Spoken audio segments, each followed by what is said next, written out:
आज मध्य प्रदेश सरकार जितने कर्ज में है उसके हिसाब से जनमानस की अपेक्षा थी कि शायद पेट्रोल डीजल में कमी है। आज की डेट में 3 लाख करोड़ का हमारा बजट है। साल में 3 लाख करोड़ रुपए हमारे को खर्च का प्रावधान करना होता है कि आखिर कैसे वो जनमानस को अपेक्षाओं पे खरा उतरेगी जब इतनी महत्वपूर्ण आर्थिक चुनौतियां और खजाना खाली पड़ा है। अब सरकार के पास ये है कि रेवेन्यू कैसे बढ़ाई जाए और साथ में लोगों को राहत भी दी जाए। मध्य प्रदेश में सत्ता और सियासत के इम्तिहान हो चुके हैं और अब इंतजार फैसले की घड़ी का है। 3 दिसंबर को मतगणना के बाद ये तय हो जाएगा कि मध्य प्रदेश में सरकार किसकी बननी है। लेकिन जो नई सरकार बनेगी उसे कई आर्थिक चुनौतियों से दो चार होना पड़ेगा, क्योंकि सब जानते हैं कि मध्य प्रदेश में कर्ज कितनी बड़ी तादाद पर है और साथ तौर पर इसमें चुनाव से पहले जिस तरह से फ्रीबीज पॉलिटिक्स का दौर देखा गया, भले वो कांग्रेस हो भले वो बीजेपी हो, सत्ता में आने पे लोक लुभावने वादों को क्रियान्वित करने का दावा दोनों ही पक्षों की ओर से किया गया। तो नई सरकार बनने के बाद सरकार के साथ साथ आम जनता या टैक्स पेयर के सामने क्या चुनौती होगी, आज हम ये समझने की कोशिश करेंगे। इस वक्त मेरे साथ एक खास मेहमान है, परिचय कराना चाहूँगा।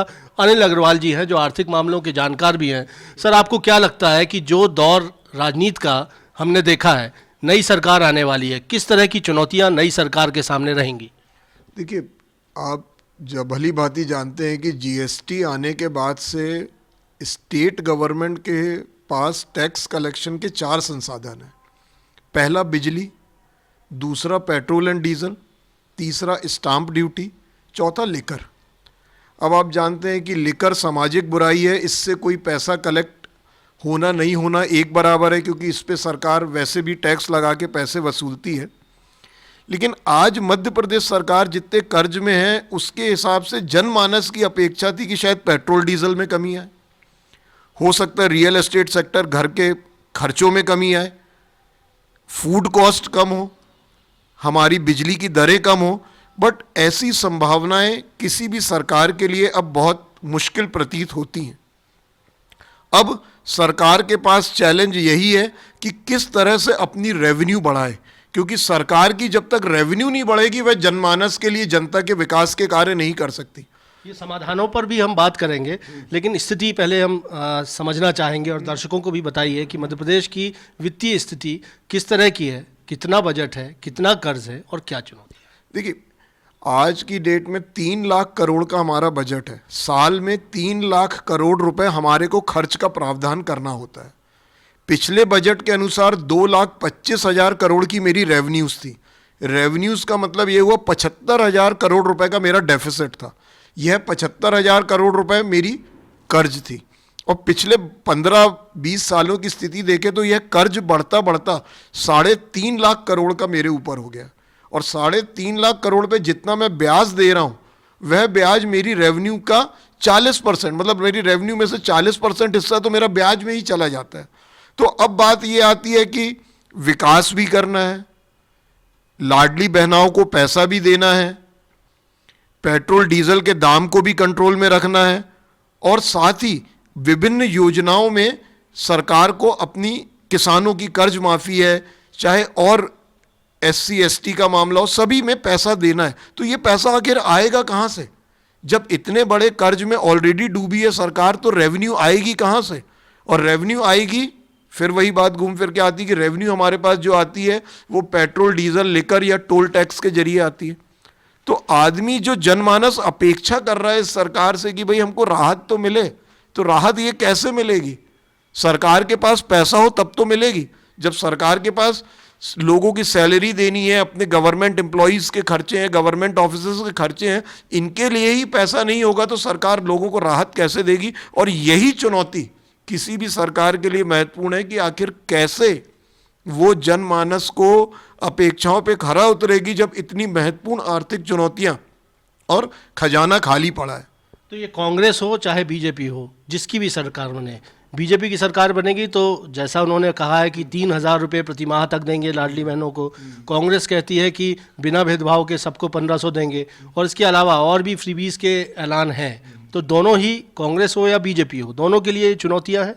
बिल्कुल, चुनौती बिल्कुल महत्वपूर्ण है। और आज घोषणाएं तो सबने कर दी है, लेकिन आज जनता देख रही है और जनता जब तक क्रियान्वयन नहीं होगा मानेगी भी नहीं। तो यह सरकार कोई भी आए भली भांति जानती है कि यह पैसा उनको देना पड़ेगा। कर्नाटका में हमने देखा, छत्तीसगढ़ में हमने देखा, आगे भी तेलंगाना में भी हमने देखा, तमिलनाडु में भी हमने देखा कि सरकार जब ये वादों पे उतरती है तो उसके पास विकास कार्य के लिए पैसा नहीं होता। और कई स्टेट गवर्नमेंट ने हाथ उठा दिए कि भाई हम अभी विकास नहीं कर सकते क्योंकि अभी हमें लोगों को राहत देनी है।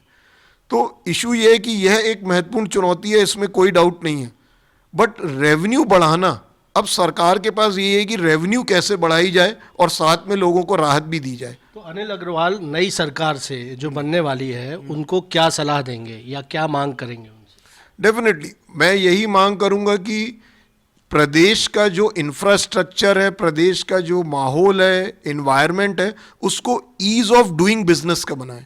क्योंकि अब मेरे पास एक ही चारा है, मैं व्यापार बढ़ाऊंगा, व्यापार बढ़ेगा तो जीएसटी बढ़ेगा, जीएसटी बढ़ेगा तो मेरे पास कलेक्शन ज़्यादा आएगा, मेरे पास रेवेन्यू ज़्यादा आएगा तो मैं लोगों का विकास और लोगों को राहत दे सकूंगा।